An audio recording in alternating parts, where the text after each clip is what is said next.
thank you everyone for coming and joining us today at some effort on your behalf and some effort on our behalf, and a lot of arranging and rearranging, and means a lot to Post-Adoption Resource Centre and the Benevolent Society that you're here to support us.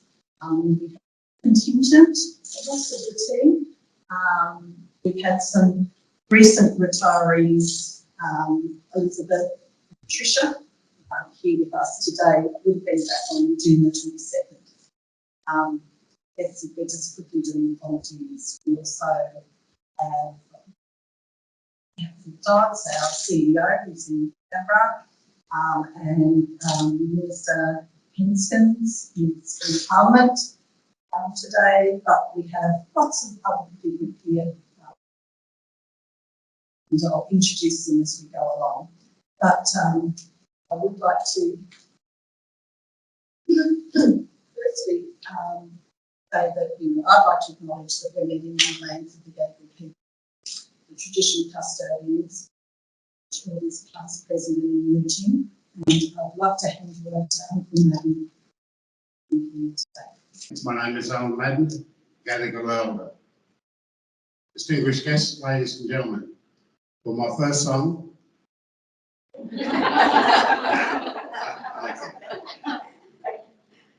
born and bred in the capital city of Redfern, of Sydney. Redfern's the capital of many years ago. And as with a lot of Aboriginal people, we've taken a beating and taken a licking, but we're still kicking. Married man,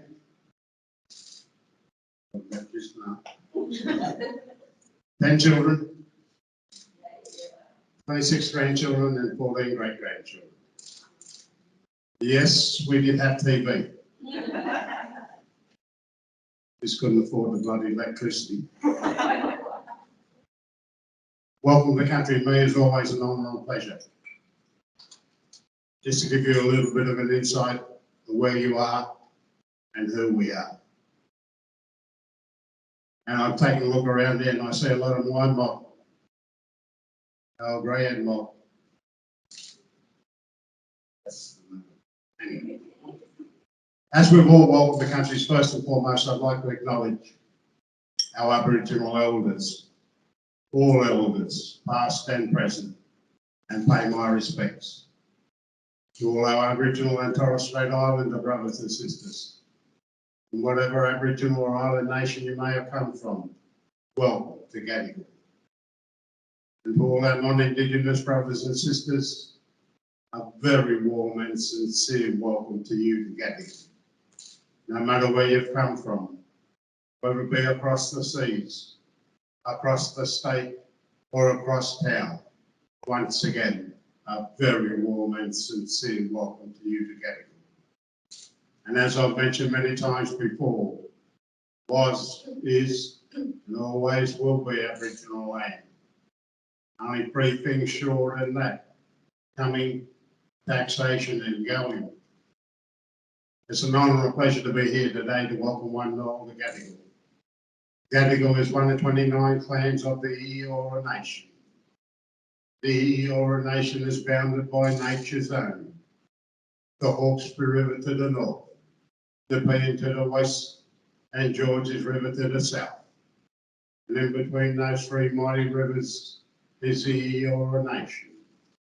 And in that nation, there are 29 clans.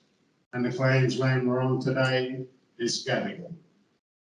On behalf of members of the Metropolitan Local Aboriginal Land Council and of the Gadigal mob, once again, a very warm and sincere welcome to you to Gadigal.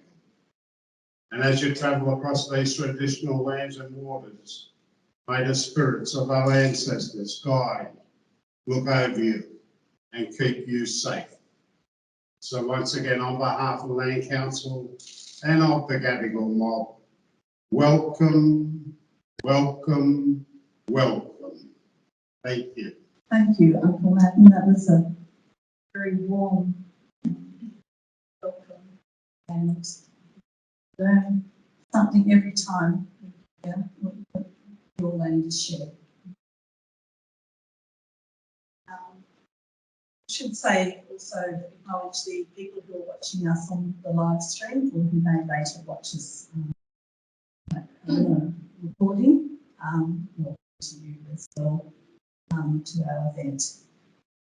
As you all know, back on the 22nd of June, we were expecting an event with over twice as many people, with broad representation from the Benevolent Society, past PARC managers and staff, Department of Communities and Justice, who are our funding body. But, you know, even in the downsized event, we have members of our advisory committee, people from representatives from the Communities and Justice, from our colleagues from related services, and of course our stakeholders and service users. We also have here with us, she's travelled some distance to be here, is Felicia Dingle, our Regional Director of Operations. Felicia is going to say a few words on behalf of the Benevolent Society, so I'll hand it over to you. Thank you, everyone. I was a bit unprepared to have a microphone and messages, so I'll struggle along. I just want to thank Fiona and also want to extend my thanks to Benevolent. And I've travelled down from which is today for being and celebrating some Gadigal land, and I also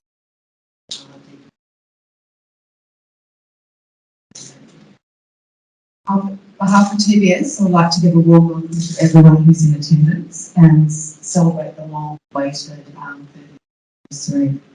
Unfortunately, as Fiona said, our CEO really had to adopt. She resides in Canberra. She's unable to join us today, but we'll be watching the live stream.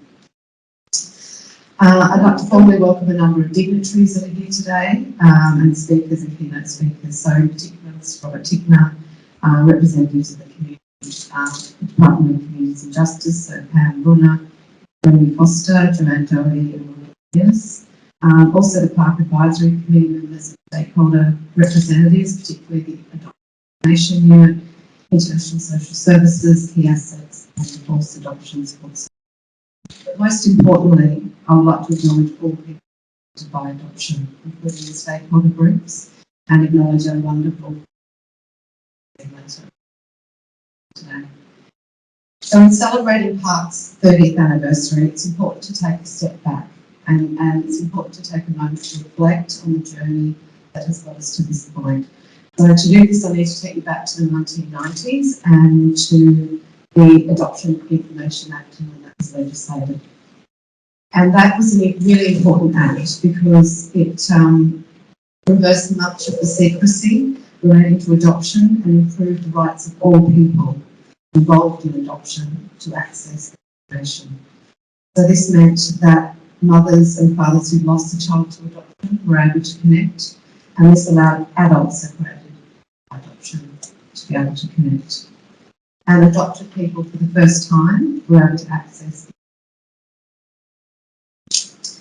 So the Benevolent Society was subsequently funded in 1991, and the Post-Adoption Resource Centre that we funded, known internally as PARC, was sort of born. And in that first year, PARC had a very small team, and they responded to over 7,000. And today, we've supported over 80,000 persons who are taking on average about 60 phone calls a week from people adopted, including parents, siblings, partners, and others. So over the past 30 years, PARC has conducted research and developed over 19 publications and additional resources that are highly regarded, some of those are on the table today. They have a quarterly newsletter, and that's been in operation since 1993. But most importantly, the impact of adoption, as we know, is lifelong and is often explained like a ripple event through families and across generations, and particularly for a person's life. And so for that, we are immensely grateful to to the people who accessed our services and from whom, if it wasn't for those people that we were able to have stewarded and collaborated with and be able to develop the service that PARC is known for today. So on behalf of the Benevolent Society CEO, Board and Executive, we would like to particularly thank our current and past advisory committee members and particularly our clients who helped shape the service. We're obviously very grateful to the ongoing funding and support of the Department of Communities and Justice. And lastly, today is not only a celebration of the clients we serve, but it's an acknowledgement of the deepest dedication, expertise and grace of the PARC team. Thank you, Felicia. And so Felicia's given you an overview of PARC and the Benevolent Society. I'm now going to go on the Department of Communities and Justice, who have supported us over these 30 years. We have in the room 2 members of the Adoption Information Unit and would have had more if numbers permitted, but we really appreciate your support and have enjoyed working closely with you all this time. We also have strong support from executive, and in the room we have Pam Bronner, the Executive District Director of Community Services Statewide Services. We have Brian Foster, Executive Director, Sydney, South Eastern Sydney and Northern Sydney, and Joanne Dobry, Director of Adoption and Permanency Services. And welcome. Oh, there you are. I'm sure he's in the room, who we talk directly to about our funding. We really appreciate your show of support. It means a lot to us and to the people we provide services to. So now I'll pass over to Pam Brunner to say a few words. I'd like to actually begin by acknowledging the Gadigal people of the Eora Nation, the traditional custodians of the land on which we gather today. Pay my respects to elders past, present and emerging. I extend that respect to Aboriginal and Torres Strait Islander peoples here today. I want to acknowledge and thank Alan Madden and his welcome to country. I've come from commemorate land on the north side of the harbour, and over this past year, which has been particularly difficult for many people, I've been blessed to be nourished by the land that has been so well cared for so many tens of thousands of years. I'd like to thank Regional Director of Benevolent Society, Felicia Dingle, and the Manager of the Post-Adoption Resource Centre, Fiona Cameron, for actually the invitation to join today's event. I'm particularly grateful because it's a small number that you've been able to invite, and I think the inclusion of so many representatives from the Department of Communities and Justice is an indication of the strength of the relationship and the importance of the relationship between the two agencies. It's a privilege to be part of celebrating this significant milestone of PARC's 30 years of service to the New South Wales community, despite the delay for the last couple of months. And the dilemmas, I have no doubt that, of course, the organisers in, is it on, is it off, can people come, can people. So congratulations on getting this far today, but we certainly can't diminish the importance of that because there's been some delays and there are a few of us here today.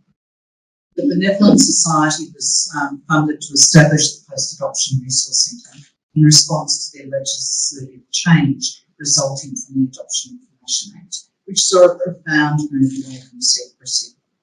Over the 30 years, apart from the servicing of individual persons and families and communities as it relates to those affected by adoption, PARC has conducted research and developed publications and additional resources that are not only highly regarded but significant in the support of the post-adoption community. The quarterly newsletter, I'm told, has been published continuously since 1993, an amazing achievement to sustain. PARC, over 30 years, has supported countless children, adults and families in New South Wales. The support has included searching for and facilitating contact and reunification with direct family members and providing emotional support and counselling and referrals to other specialist support services. PARC undertake this work with cultural awareness and empathy for children. Programs of support actually work alongside casework undertaken by Department of Communities and Justice and our non-government partners, ensuring all children have the best opportunity to access important post-adoption support. In New South Wales alone, the context in which we provide care and protection for children unable to live with their families at birth has changed dramatically over the years. Practice now emphasises openness, ensuring children are supported to understand complex reasons for their adoption or foster care placement. Desire to connect children with their birth parents, siblings and extended family members, and a strong connection to the culture, importantly, we've learned from mistakes of the past. PARC's valuable work supports adults who experience the adoption care system when policies did not encourage openness. Supporting people to attempt to search for and connect with their birth family enables them to integrate their early life and culture into their adult identities. We continue to work closely with PARC, and we appreciate and value their input into our work. Their collaboration from individual casework for adopted people to broader reform is absolutely critical to our continued operation. PARC team were part of the consultations and focus groups with the New South Wales Integrated Birth Certificates, and PARC assisted to promote an online survey with the adoption community to seek their views and participate in that particular effort. We thank PARC again for the opportunity to celebrate their remarkable work in New South Wales. We thank them for the continued collaborative and close relationships centred on best outcomes for individuals and families. And I again congratulate you and thank you for your future work together. Thank you, Pam. Okay. So before, back in March 2020, one of the events that PARC holds regularly is called the Speakers Forum, which is an event that tries to cater for all aspects of the post-adoption community that we work with. So adopted people, adopted parents and family, and parents and family. And Robert had the honour of being the last speaker back in March 2020, a couple of days before we all started working remotely. I remember that we thought we were so clever because we thought, oh, we can't just put out shared food for supper. We need to think about packaged food, and I'll be clever, you know, we're getting the whole on this. Little did we know how long we're all going to be off-site. Robert came to speak to us because, as we have up there, Robert is a former federal member of Parliament, and I'm Queen now. no, but it was a good thing, you know, and did a very significant role as Minister for Aboriginal Affairs and Torres Strait Islanders, and got the ball rolling. Reconciliation. And Robert was speaking to us on the basis that he was adopted and had written a book about that experience, which you have here, and I have in his hand, called 10 Doors Down, which is a very thoughtful account of and very moving of his experience of adoption and particularly reunion. And so without any further ado, I'll let Robert talk about it. Well, good morning, everybody. And may I also acknowledge the traditional owners that have been spoken about, so I could be my number of people. I'm going to speak just for 10 minutes today. I thought long and hard about what I should say, what would be most appropriate. I think that I should start off by again stressing the fact that my story, my adoption reunion, is, as is everyone's story, quite unique. But I had the dream run, the Rolls Royce dream run, including my birth mother, my birth father, and 2 brothers and 2 sisters who came into my life. And formed a huge part of my life until my mother passed away in 2012. Her father passed away at 93 early this year. I still have the 2 brothers and 2 sisters and a close relationship with them. But of course, the statistics are very stark that others do not have that privilege, but many others do not have those opportunities. I think the figures are something like about 60% of people who seek contact, at least this was the figure some time ago, actually manage to make that contact. But of the people who make contact with the birth mother as an adopted person, it's a much, much smaller percentage of people who maintain the contact. It's a smaller percentage who actually make contact with the birth father, and again, a smaller again that have continued. It is an area of public policy of human life that is extremely impactful on all those who've been through the process, one way or the other. I tell the story of my own mother later, and I can talk about these things more now without weeping, but it took many, many years to get to this stage, and I'm by no means home free even now. But my own mother grew up in the town of Orange in central west New South Wales, and came to Sydney to Brown Street Hospital, quite close to here. And I was adopted after my birth on Christmas Eve 1951. My mother could never bring herself till she died in her 80s to talk about her experience in Brown Street. She was so distraught, so completely devastated by the adoption experience that she had one conversation with the man that she married in 1957. One conversation before I came into her life. I met her in 1993. One conversation, the pain, the repression of her feelings, the stigmatisation that occurred to her and all those other unmarried mothers, resulted, of course, ultimately in those apologies by the state parliaments and by the national parliament. But I wrote the book, and I'm not going to talk about the book too much today, and I had perhaps. But I wrote the book partly because I thought it was an amazing story, and those of you who have read it or might want to hear the audio book, which has just come out. The title 10 doors down is because when I eventually met my birth mother, she lived 10 houses away, number 38 Lansdowne Street, Marylands, from the house where I had frequented, at number 18 Lansdowne Street, Maryland, where my adopted grandmother. And she lived there since 1957. I'd been there as a small child playing in the street. It's just an extraordinary story. But the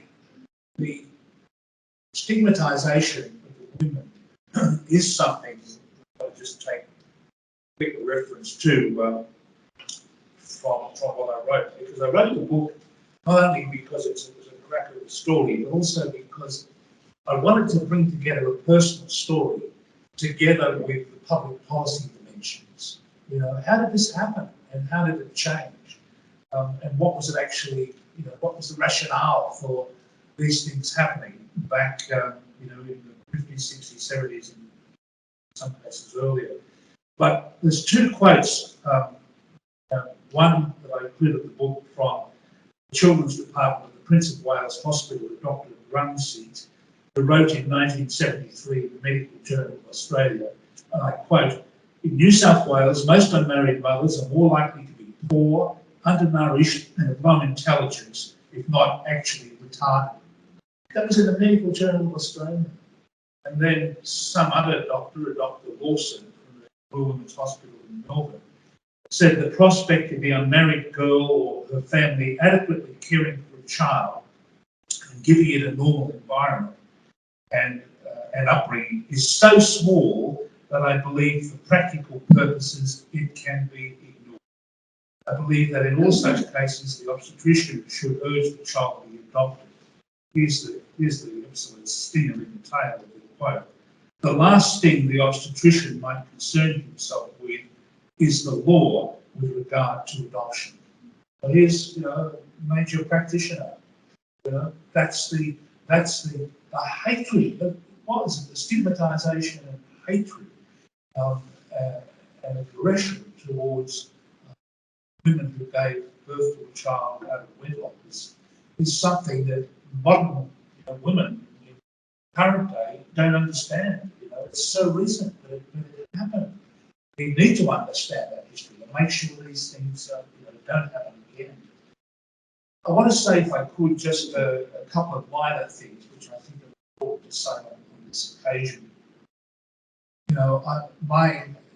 These aren't words; these are written in stone of my essence of my being. But I feel so much for the people who weren't able to meet or who met them, but because of the pain, I think, of both of them, were not able to sustain relationships. Read the posts on Facebook, the devastation that so many people. I think the Post-Adoption Resource Centre has done so much for people to try and bring understanding, bring resolution, and of course to bring outcomes. In the book that I wrote, I say in the department that it was a public sector service for me delivered with love. Delivered with love.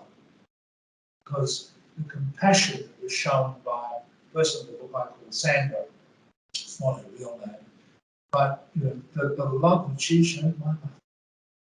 Wow.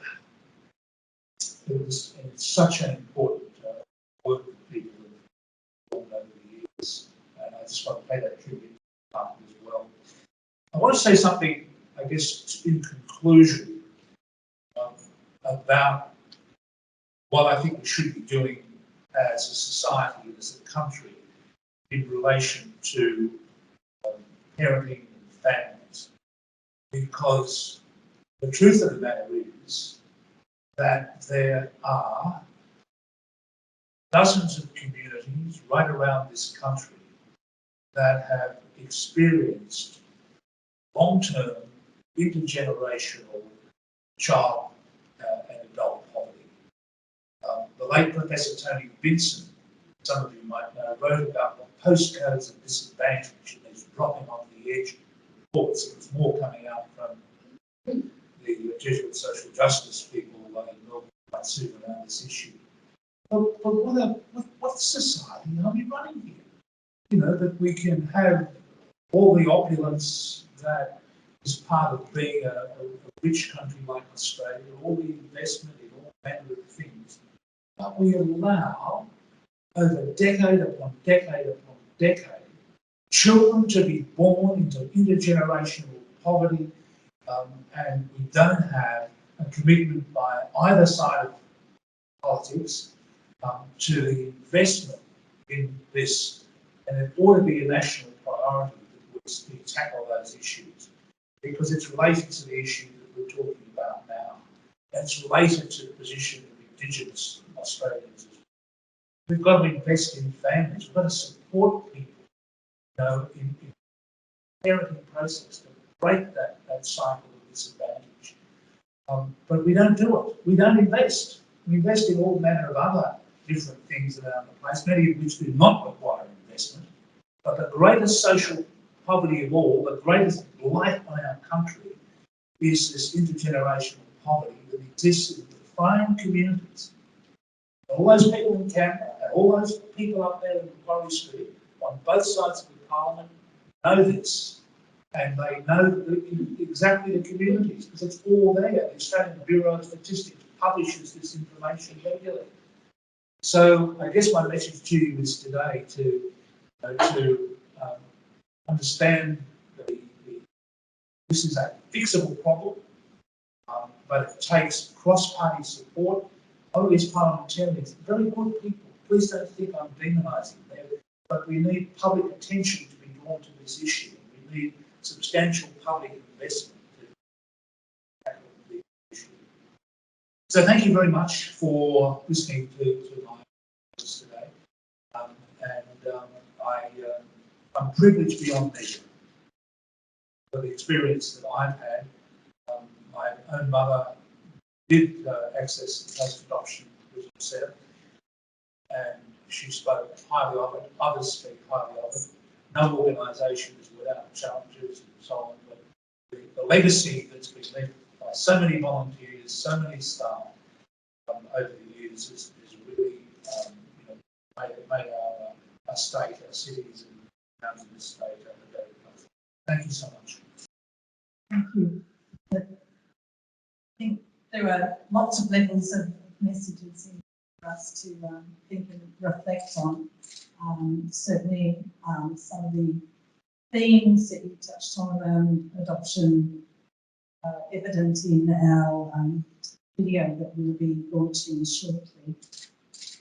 And I think whenever we have communities that are kind of isolated, ostracised, turned away, we know it's much more likely that bad things will happen, or certainly that things won't change. And I guess that's part of that link to the intergenerational poverty, that people kind of get blamed for being in the positions they're in, and we know there's a great legacy of that in adoption. And we have the privilege of working with people who are trying to work their way through that legacy to find their way to have a better life, while supporting them to be heard so that services can be provided in better ways. So before we actually watch the video, which is 10 minutes long, I'd like just to do a few acknowledgements to do with our legacy. So the first is to acknowledge all the contributors to the PARC service, because 30 years is a long time, and there have been significant people influencing. So, Margaret McDonald, our founding manager, had hoped to be with us today. Sarah Armstrong travelled to be with us back in June.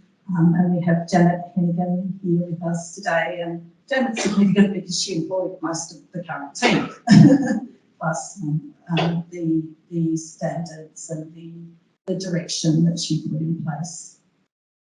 We have 2 members of our advisory committee here today, and we really value the input of our advisory committee.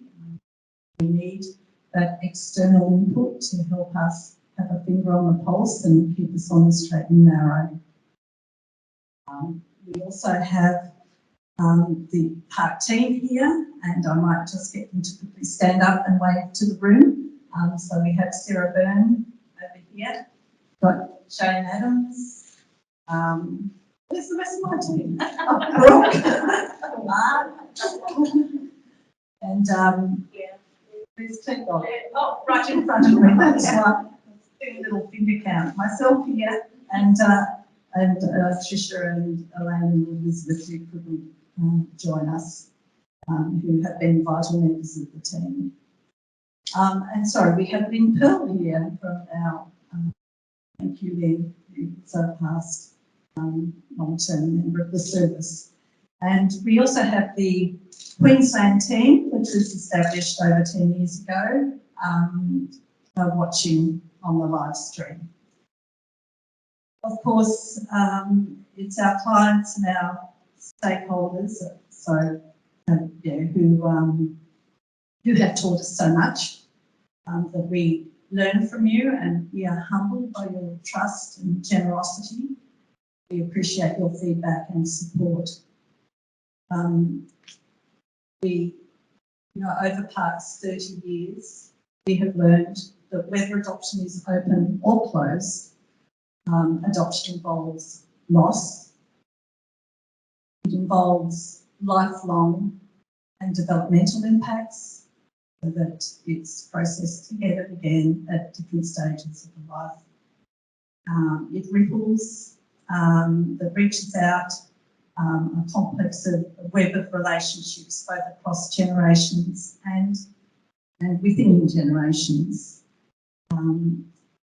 And we know that in the adopted people and birth and adopted families, the professionals often overlook and minimise the impacts of adoption.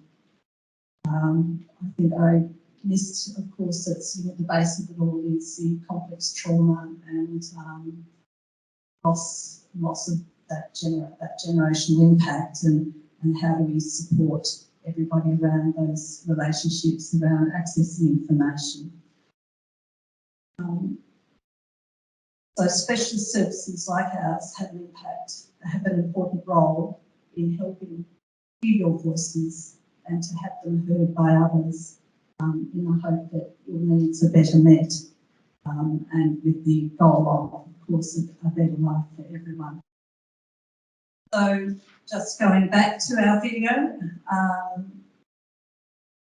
we really appreciate the 9 participants who travelled to Glebe back at the end of March this year. So our participants were held so much by COVID, how much people could travel, how far they could travel. And basically we asked them to share their stories so that we can learn from them. So what is it that you would like people to know about adoption?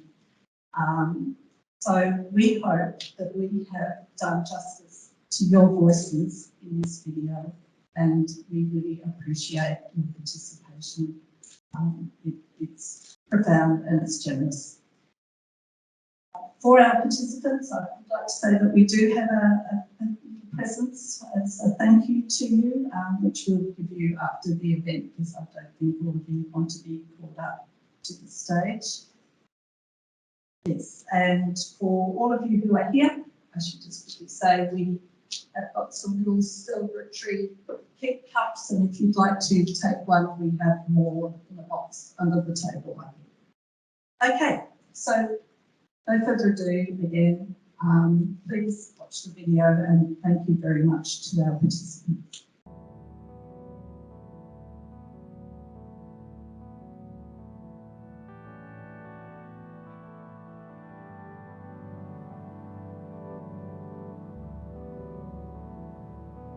It's a complex thing.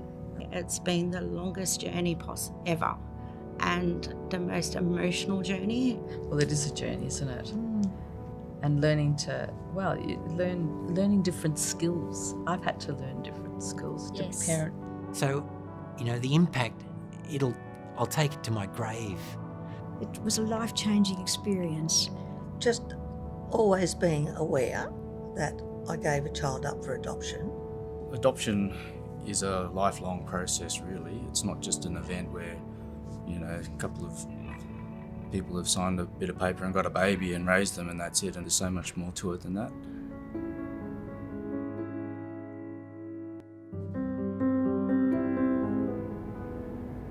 What is family? And I think for me, adoption is about saying, actually, my family is bigger than the people who have my blood. When Mum adopted me, when Mum and Dad adopted me, I think they thought I was a baby with like a blank sheet of paper, but in fact, I'd come into the world like all babies with a blueprint. I kind of felt like a failure. I guess explain to people that there are consequences to adoption. It's not the fairy story that it's made out to be. What happened was that I thought what I was getting, or what I would get, was unconditional love and, you know, cuddles and hugs. What I got was a mirror into myself. And so I think for me, adoption means really being able to hold yourself and your family to a learning journey that's different. It's a very different journey, isn't it?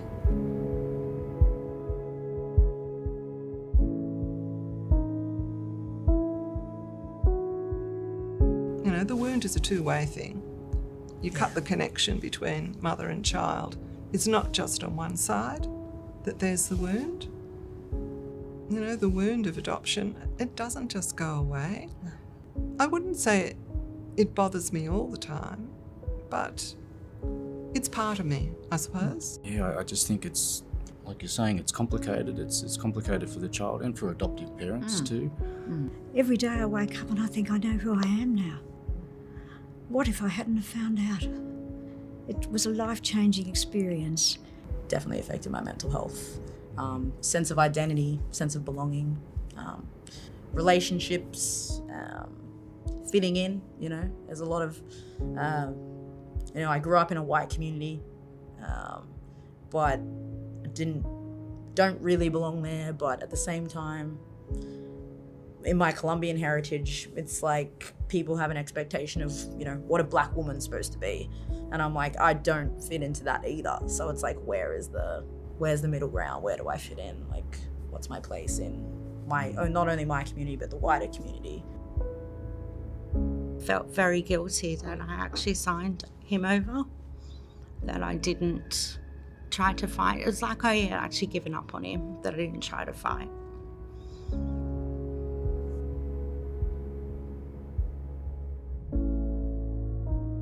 I got to the point that I actually tried to take my life. Not that it was anyone's fault, but I just was so angry because I started to realise and started to find out that I'd been lied to.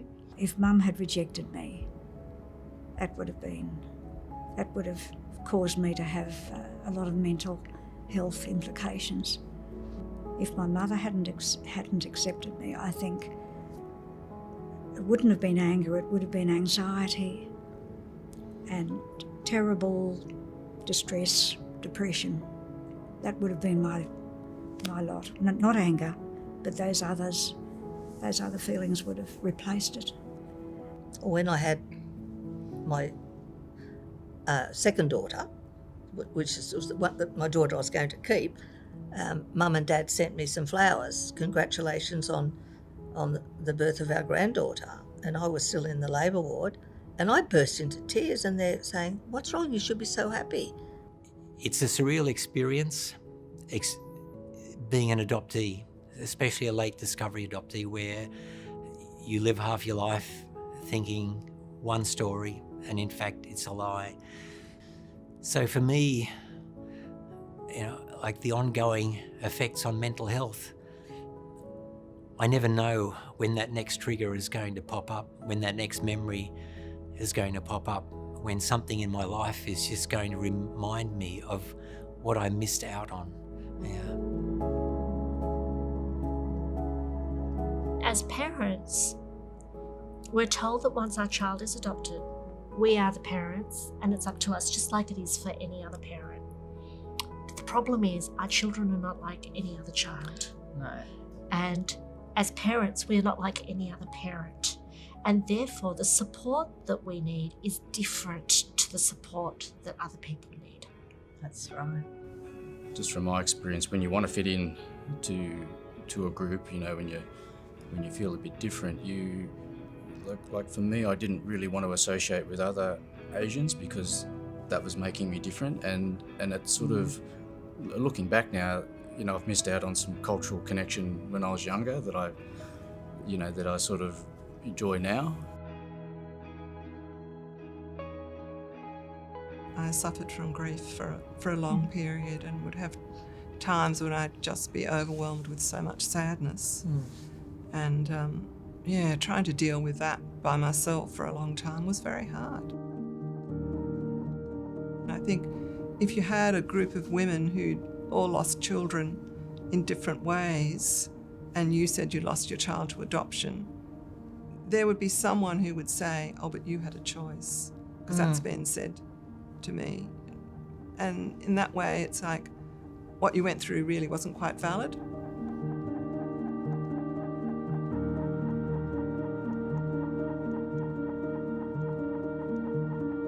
A friend of mine found another birth mother who had been through a similar experience, and I was connecting with her. That actually sent me in the right direction. Didn't matter what I said, I knew that she understood. So you can actually have an experience where you can tell friends about what you've been through, and they can kind of sympathise with you, but they don't really get it. And people judge you, they're really cruel. Whereas when you're talking to another mother, you feel that you're not judged. In the last 20 years, I've now completed a book, and I've shared that book with both families, adoptive and birth. So it helped me to get the feelings out of the head, onto the paper, and to share them. That's the problem. There's no real handbook or benchmark, is there? No way, Everyone's sort absolutely of not. guessing as they go. Yeah. But as time goes on, I think we are understanding that it is a much more complex issue than what we thought it was before. And there's the more support services there are for adoptees, even into adult life, and adoptive parents, supporting them with adoptive kids. That can be a positive thing. Counselling has been good. For me, reading too is good. It's been good to read lots of adoptees' stories. I've had times when I've intensively just read everything I could possibly find. I've done that. About it. And writing things out always helps for me, and talking to people who understand, and that's where PARC, when there was group work or those going away for the weekend, I've done 2 of those. That was great to be amongst women who've had the same experience. And for some women who were still so traumatised by it all, it definitely, I like to think, helped them think they're not alone. Yeah. Just the ripple effect of the other adoptive parents who I've met, who you would never ever, your paths would never have crossed with them, because they're not the people you meet at the school gate. Yes. The people that you meet in the same situation that you are, all going through the same challenges. The support that has come from being friends with them. If I hadn't had them, I don't think, I don't know what I would have done. No. It would have been terrible. It's just been a real roller coaster. Oh, well, maybe I can have counselling. And I went in there thinking, with all walls up, thinking nothing can take my guilt away. And it wasn't until Trish convinced me that I did the best I could. And so when I start feeling guilty, I think I did the best I could. And that's what changed it, but it took all those years. The only thing that's really helped me in all my life is the last sort of 6 to 8 months of having found PARC, having found you and others at PARC, and the support group that I've joined is meeting people that have an appreciation for what I've gone through, for what my life experience is. They don't look at me and think that I'm a bit crazy and I should be thankful for being adopted. Yeah, that is what's helped me. But to actually have someone I can talk to who actually will acknowledge and understand what I've been through, and that means so much. So I'm forever thankful, for having, found PARC, and I just wish I'd found PARC 30 years ago when I found out I was adopted. If I'd found out then, I would be in a different place today.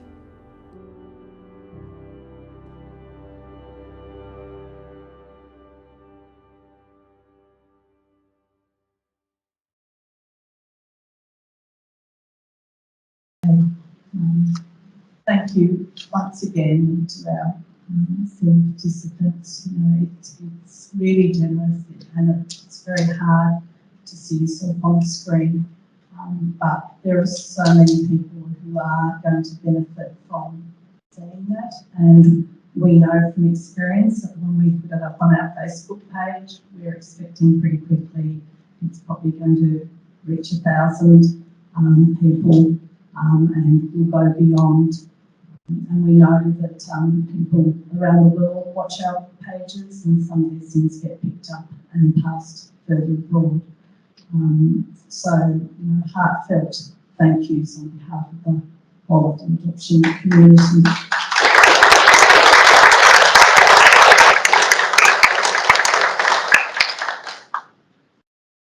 So that brings us to the end of the formal proceedings. And thank you very much to people who are still watching on the live stream.